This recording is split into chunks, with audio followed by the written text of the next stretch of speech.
అమ్మవారిని ప్రతిష్ఠించుకోవాలని కోరుకుంటుంది.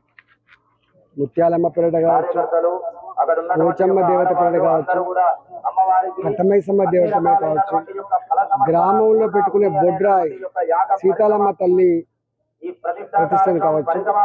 అందరూ అమ్మలు గ్రామస్తులంతా కూడా నిద్రపోతున్నప్పుడు కూడా గ్రామాన్ని చల్లగా చూసినటువంటి తల్లులు ఆ దేవతలే. కాబట్టి ఇవాళ ఈ గ్రామంలో నల్లపోచమ్మ ముత్యాలమ్మ ఆలయాన్ని నిర్మించుకొని ఇలా దేవతను ప్రతిష్ఠించుకొని ఈ గ్రామ ప్రజలందరూ కూడా ఆ తల్లుల మీద భారం వేసేటువంటి ఇవాళ బాధ్యతను పూర్తి చేసిండు.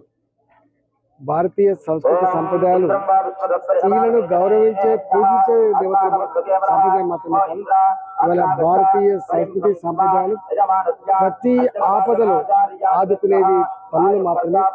అందుకని ఇవాళ ఆదిశక్తి, పరాశక్తి, సరస్వతి అమ్మవారు ఇవాళ సంపదకు కూడా ఇవాళ మనం అమ్మవారిని మనం చూసుకుంటూ ఉంటాం. కాబట్టి అన్ని సంపదలకి, అన్ని మేధా సంపత్తికి కారకులు అమ్మవార్లే. కాబట్టి ఇవాళ మనం దసరా పండుగ జరుపుకున్నా, బతుకమ్మ పండుగ జరుపుకున్నా ఇవాళ మనం అమ్మవారిని మనం కొలుచుకుంటాం. కాబట్టి ఇవాళ భారతీయ సంస్కృతి సంప్రదాయాలు స్త్రీలను గౌరవించుకొని పూజించుకునేటువంటి సంప్రదాయాలు. కాబట్టి ఇవాళ మన సాంప్రదాయాన్ని రాబోయే తరాలు కూడా అందించాలని చెప్పి నేను వినమ్రంగా విజ్ఞప్తి చేస్తా ఉన్నాను.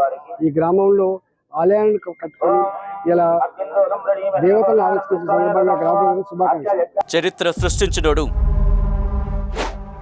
ఇప్పుడు ఆ చరిత్రని తిరగరాయబోతున్నాడు. అబద్ధాల గోడల్ని బద్దలు కొట్టి నిజాలను రాగా మీ ముందుంచబోతున్నాడు. నిజమైన వార్తల కోసం వెంటనే డౌన్లోడ్ చేసుకోండి రా యాప్ని.